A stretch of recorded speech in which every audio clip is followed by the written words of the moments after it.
Hello, dear friends, Mermaid Junkie, Shoal family. How are you? I'm coming back with another video, and the video is I wanted to talk to you guys about. I left off on the one video about everything for where I've been and what's been going on with me.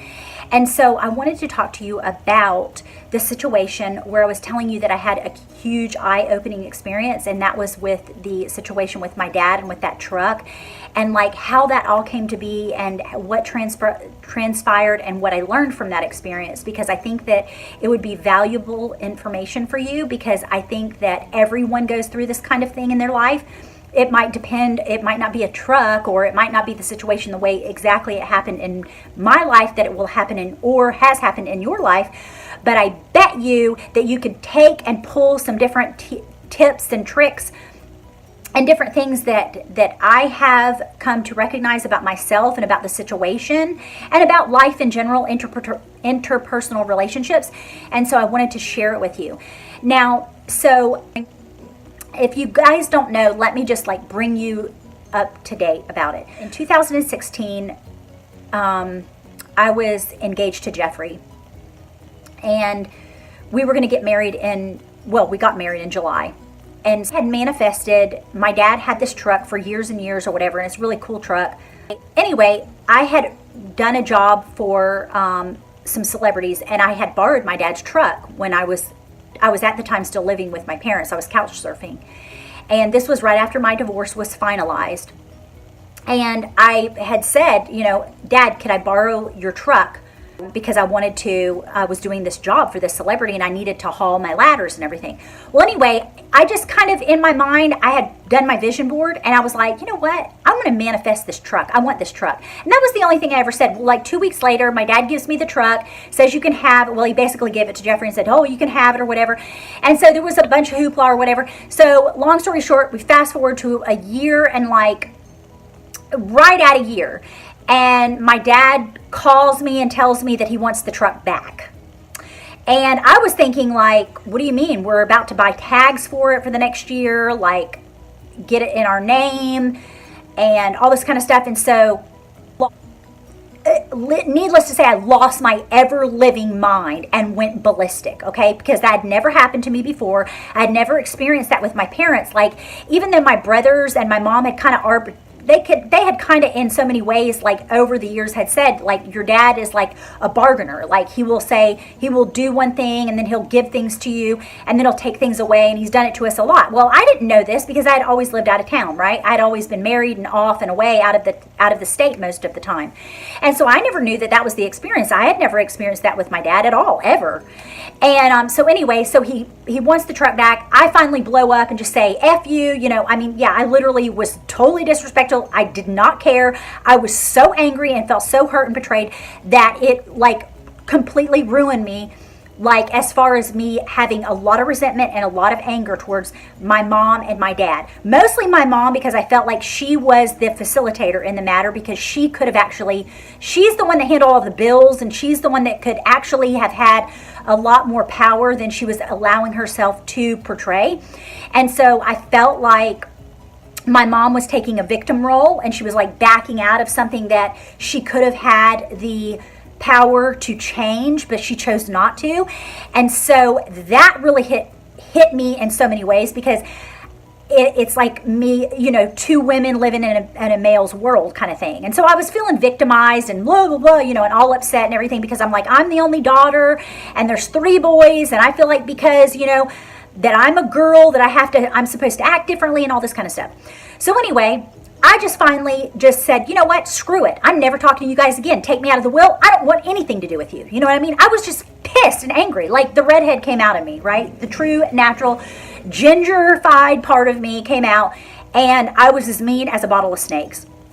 So I just decided, screw that. I'm not ever talking to them again.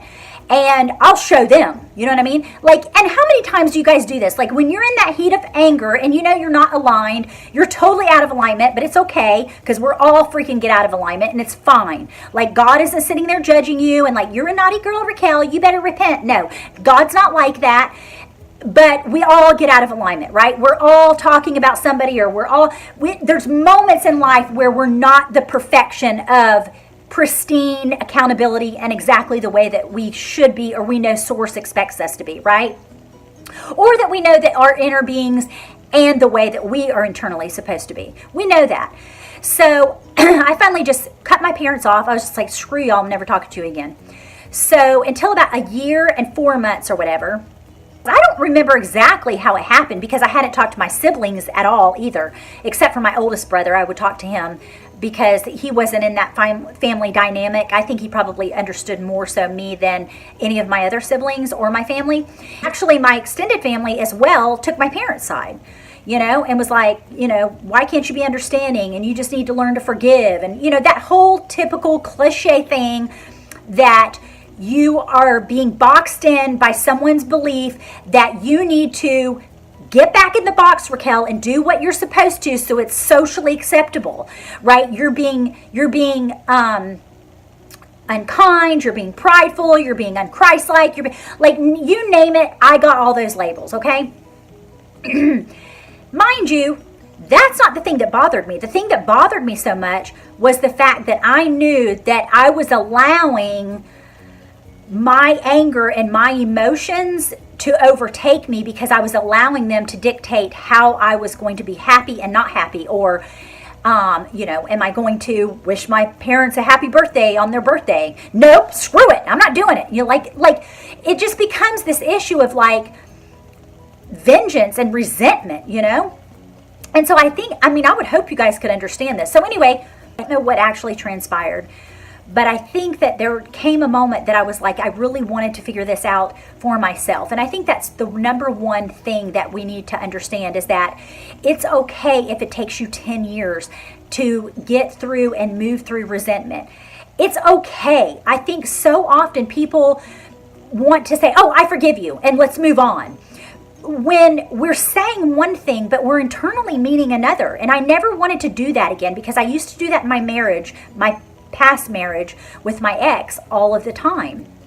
And that is where I was trained and learned to do that because of my parents, right, raising me that way. But then also that was ingrained and became more solidified as I became an adult. And I would say one thing like, it's okay, I forgive you for talking to me like shit. You know, I forgive you for cheating on me. It's okay, no problem. I don't care. It's all right. I need to forgive you because I'm a Christian. And so, you know what? It's okay. You can be an adulterer. I need to be the kind, Christ-like woman and forgiver man. You know, stand behind your man, Raquel. You know. Anyway, the whole point is that I would always say things and never truly meant them, because I soon realized after my divorce how much resentment I still had towards my ex, even though we had been divorced for, you know, a little while. And and so I just actually fed onto that. I think it fed and festered within me, and I actually used a lot of that anger to fuel my anger towards my parents. And I'm going really deep with this, you guys, so I want you to like hang with me for a second. So anyway, I realized that I was only hurting myself because I was giving up my power to them. Even though I felt hurt, that doesn't mean that I still accept them the way that they are. They can only find me in the way that I am going to send out, right? So if we're sending out love and acceptance, and here's where the thing that people don't understand, okay? So just because you don't resent someone, right?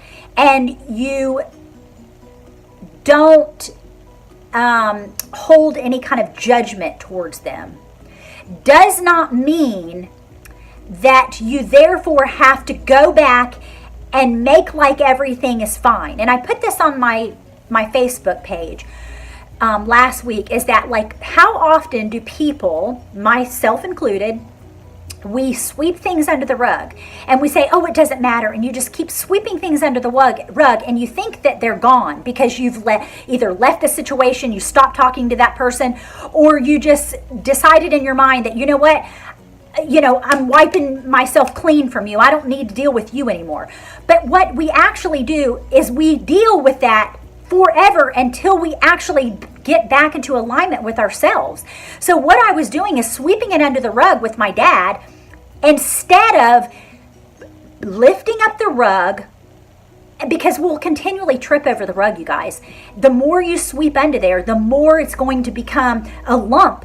And you're going to trip over it every single time you turn around. Every time you walk past that particular emotion, it's going to arise. And then you're going to realize there's a big ass bump in the rug because you never dealt with the issue. You thought that by sweeping it under there and not seeing it, or not talking to that other person, or cutting that person off, that you left that relation. Oh, I left that behind me. No, you didn't. You're dragging that shit in that suitcase right along with you to the next relationship, the next relationship, the next relationship. It doesn't matter whether it's a parent, a friend, a boyfriend, girlfriend, children. It doesn't matter. And that's the other thing that we need to do is look at ourselves. How often do we want to go, you know what, it's that dumbass's fault that they're being a dick or she's being a bitch and I don't want to deal with her.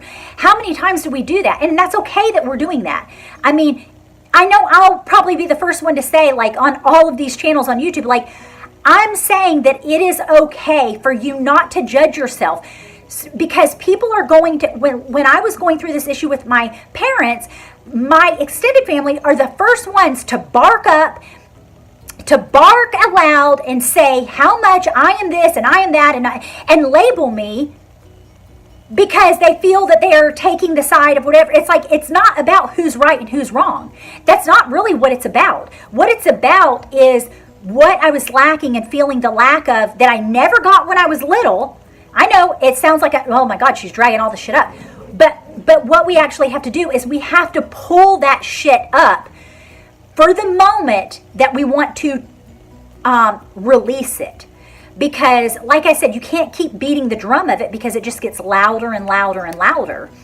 But in order to rectify, so to speak, or understand and move beyond it, we have to understand it.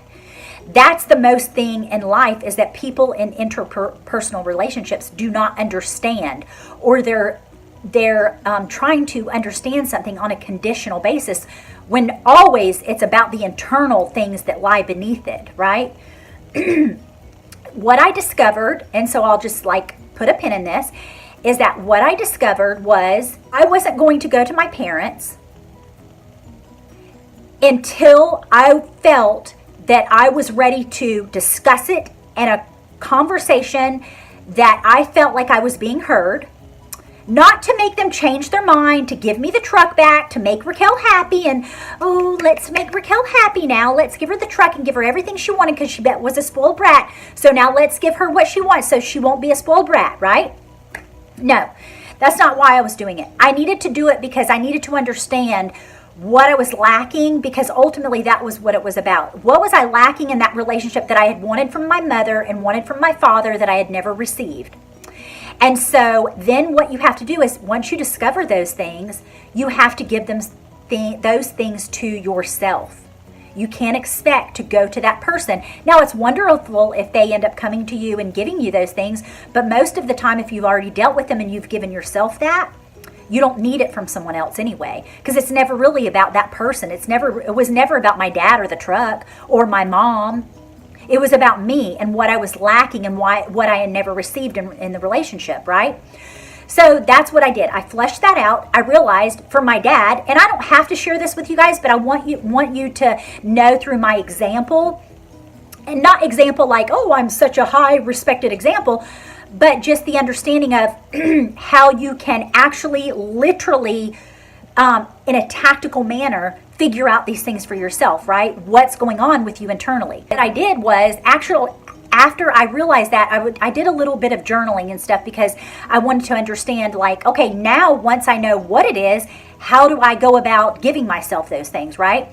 So for my father, the thing that I recognized was, I wanted a relationship with my dad, because this is something that I had never had. I wanted a relationship with my father that no matter how much longer he's going to be on the earth or I'm going to be on the earth, that I always loved so many things about my dad that I really highly love and look at admirably.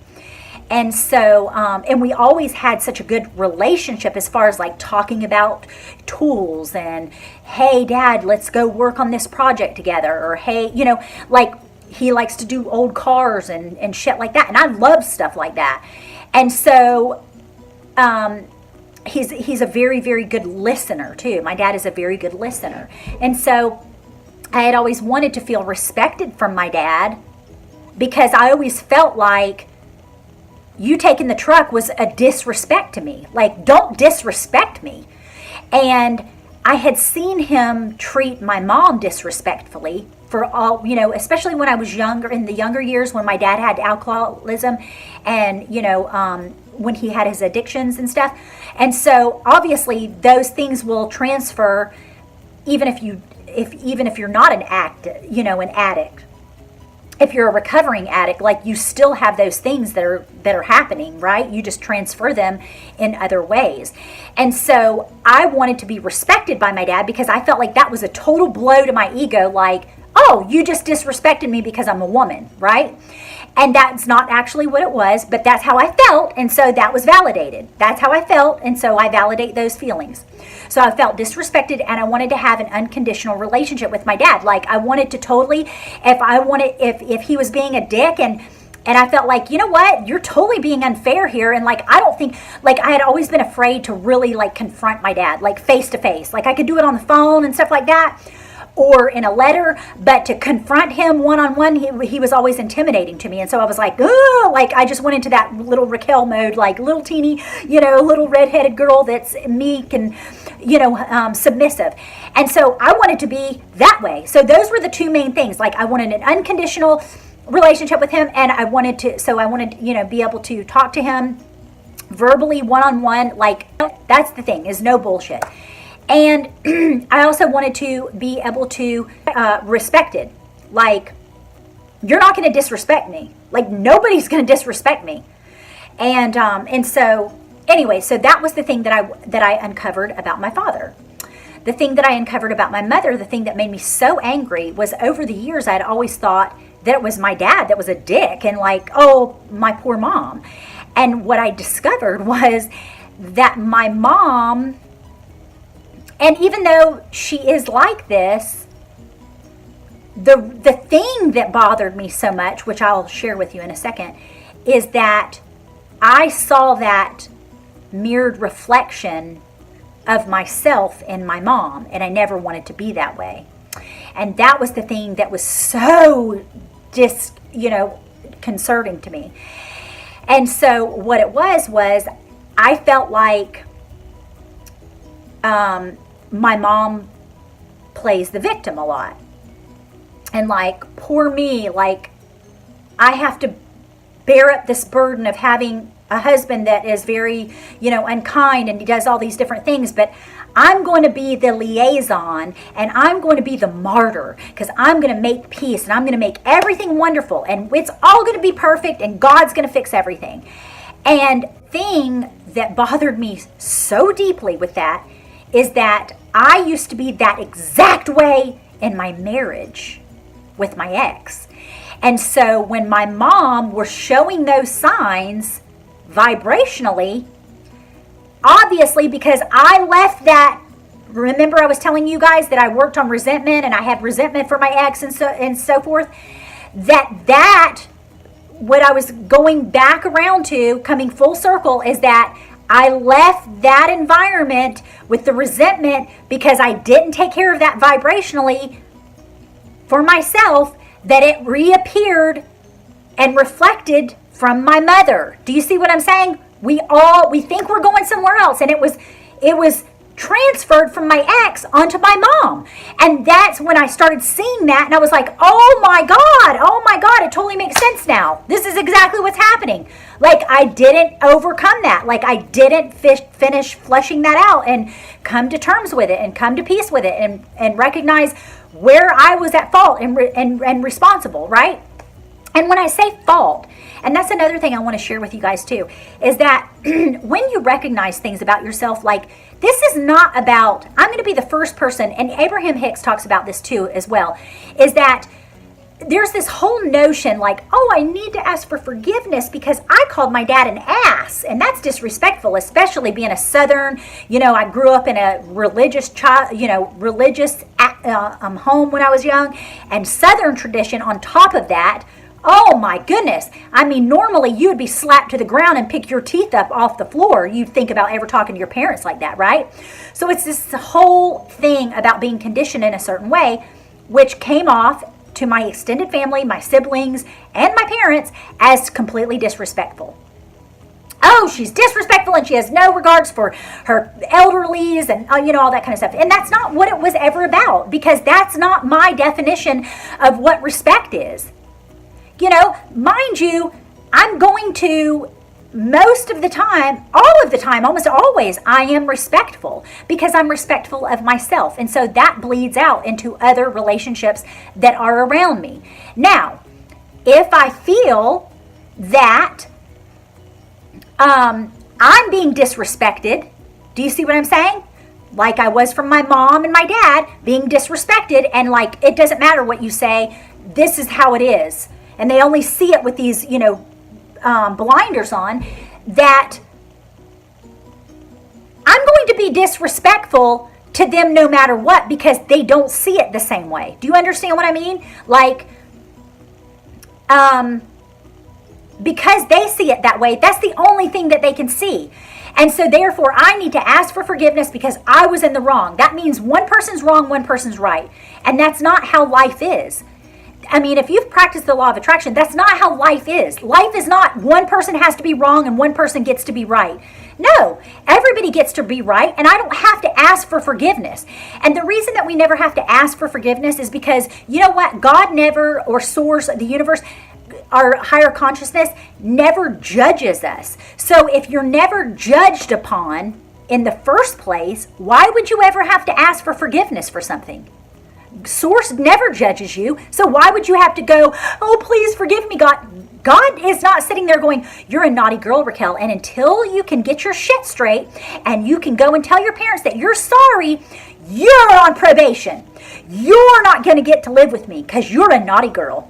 How many times in religions is that how parents are raising their kids to believe? Like, I'm just here to say, that's crap, in my opinion. That's what causes people to be insecure and grow up, that they feel like they don't have any leadership or control or freedom over their own life because they've listened to these paradigms of these people that taught us, well-intentioned. Our parents were well-intentioned when they taught us, but they were insecure parents from the get-go. You know what I'm saying? I don't think they were diving deep into understanding like the psychology behind why they, felt abandoned or they were abused or whatever. Like trying to understand, like we just need to take accountability for ourselves, take accountability for our actions, and understand that everything that is happening to you in your life right now, and that's kind of hard to take for some people, and everything that's happening to me in my life is because I am creating that reality. I am creating it. And when we take responsibility for it and go, that's my shit, I'll take it. Oh, I did a wonderful, wonderful thing. Look what I did. I'm going to take ownership for that too. Look at me. Kudos, pat on the back. And when we realize that we have created something in our life that we didn't want, unintentionally, we do it subconsciously. We don't know that we don't do it on purpose. We do it without even not knowing that we're doing it. But take accountability for that as well. Like, oh yeah, okay. That was a dumbass move, Raquel, but that's okay. Cool. Whatever, we can fix it. It's always fixable. And so, if anything, that's what I want you to realize is that, you know what? This whole, oh, well, you're perfectly imperfect. There's no perfection. That's the stupidest, dumb, conditional way of thinking in life. And how many books are still being written like that? That conditional way of thinking that, oh, let's be accepting of our perfectly imperfect. That's so dumb. I don't know. Anyway, that's just my opinion. Is that it's just another way of us being guilted into feeling that what we think and who we are is never freaking good enough. And I'm here to say, you're good enough. I'm good enough. You're good enough. Maybe you haven't talked to your parents or your ex or your child in 30 years. Okay? And you've got all this shit that's like years of stuff. It doesn't matter. And it doesn't matter if you'd never talk to them again. You're not going to be punished for it. But if you want to uncover that, maybe these are some steps you could use that these are what helped me. If you want to use them, that's wonderful. If you don't freaking use them. It doesn't make any difference to me. You know what I'm saying? Like, I just want you to know that you're accepted and loved right now and right here.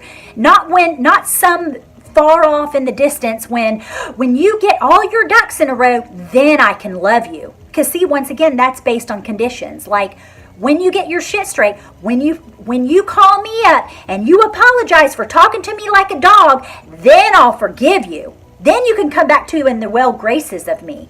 No, that's not the way life is. And so the sooner people realize that no one's being going to be selfish. What you're saying is, when you expect other people to bow and work to your conditions, like you need to act differently so that I can feel good, you will realize that if you are doing that to other people, that you're actually the one being selfish. Like, you're actually the one saying, no, you change, because I need to feel better.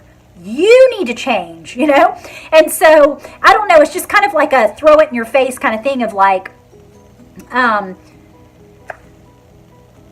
it's just like, I don't know. I just really love talking to you guys about these things. And I think that, like, when I go back and I edit the video and I listen to myself, it helps me to understand, like, more in a more articulate way of how I can continue to work through my own stuff too. You know what I mean? Because I want to have a flat rug. I don't know about you, but I want to have a very beautiful, beautiful Victorian flat rug that I'm not tripping over every time I turn the corner.